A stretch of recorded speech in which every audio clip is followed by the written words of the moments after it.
Imagine being on holiday with your daughter and elderly mother, a relaxing break by the sea in Haifa, and then suddenly missiles rain down, airspace is closed, and you're told by your own government to register online and wait. And this is the situation facing Lisa Baker and hundreds of British nationals stranded in Israel, caught in the maw of an escalating war with Iran. The most chilling part, they're not alone, and they're not being helped.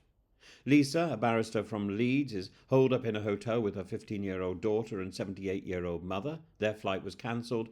Iran has struck Haifa, killing civilians, and Israel's airspace is shut until the end of the month.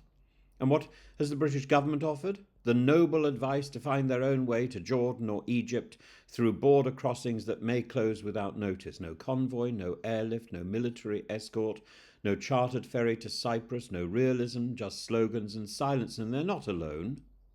China's foreign ministry urged its citizens to leave immediately, but has provided no evacuation support. The Polish government, by contrast, has arranged a bus convoy to Jordan. The Czechs and Slovaks have laid on repatriation flights. Britain, a web page and a shrug. There was a time when diplomacy meant something, when British citizenship conjured a consular office, a Red Cross plane, a naval ship steaming to rescue. Now it's an online form and a helpline redirecting you to a website, a helpline presumably managed by people in another country. David Lammy told the Commons that British nationals are the government's first priority. What absolute rubbish. A curious phrase. Not the rubbish, the idea of first priority, when not a single repatriation flight has taken off, not a single British warship has docked to help our citizens in Haifa. The contrast with the response to Sudan or Afghanistan or even COVID is instructive. Of course, Afghanistan, the Foreign Secretary was sunning himself on the beach in Khania. We have, it seems, demoted diplomacy to the level of corporate PR, where we pick up the phone and we ask for help and we're told that your manner is important, the call is important, and we don't accept bad language. Well, there's a bit of bad language that I could give to the Foreign Office and the Home Office at this particular moment, I'm quite sure, and I wouldn't be the only one. This is lackluster. This is avoidance. This is not why we have a passport. And the same thing, I'd say, frankly, to the Chinese government and to all the mealy-mouthed heads of state who aren't looking after their citizens abroad. Whether they happen to be in Iran or Israel, it doesn't matter. It doesn't matter. This situation blew out of control so quickly because of Netanyahu's belligerence. Real diplomacy is logistics, it's grit, it's moral responsibility in the form of action, not hashtags, not telephone centres in some far-flung location. We have to pause on the word stranded. It means more than inconvenience. It means a 15-year-old girl missing her GCSE mock exams. It means an elderly woman sheltering in a hotel safe room while missiles fall. It means a mother trying to juggle professional duties while negotiating exit routes through war zones.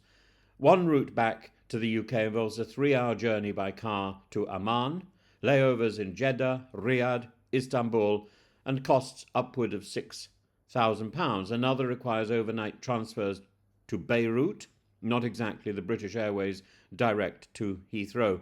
And all the while, the Foreign Office repeats that they are monitoring the situation. I'm sure they are. But what Lisa Baker and others need isn't a monitor, it's a lifeline.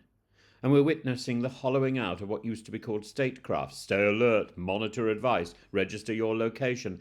These are the slogans of a Foreign Office that has forgotten its founding purpose. To protect Britons abroad, it's in the passport. Not to explain why they can't be helped, not to outsource responsibility to neighbouring states, but to act concretely, urgently, with compassion. Israel has shown more care in retrieving its citizens from Tehran. Let that sink in. And Lisa Baker herself made a practical, safe and sensible suggestion: charter a boat to Cyprus. It's closer than Riyadh and infinitely more secure than a solo dash to a volatile border crossing, but even that, simple, navigable, is ignored.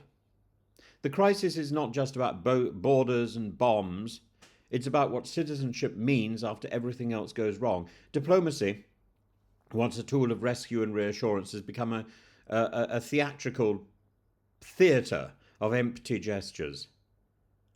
And behind the press conferences and the prepared statements lie real people, British people, trying to get home while their government dithers. We cannot pretend this is an unforeseeable crisis, nor can we allow our response to be so bureaucratized and anemic that it forgets the basic duty of care. Lisa Baker, her daughter, her mother do not need more words. What they need is a ship, a plane, a way out, and until they get one, the only real emergency is the state of our diplomacy.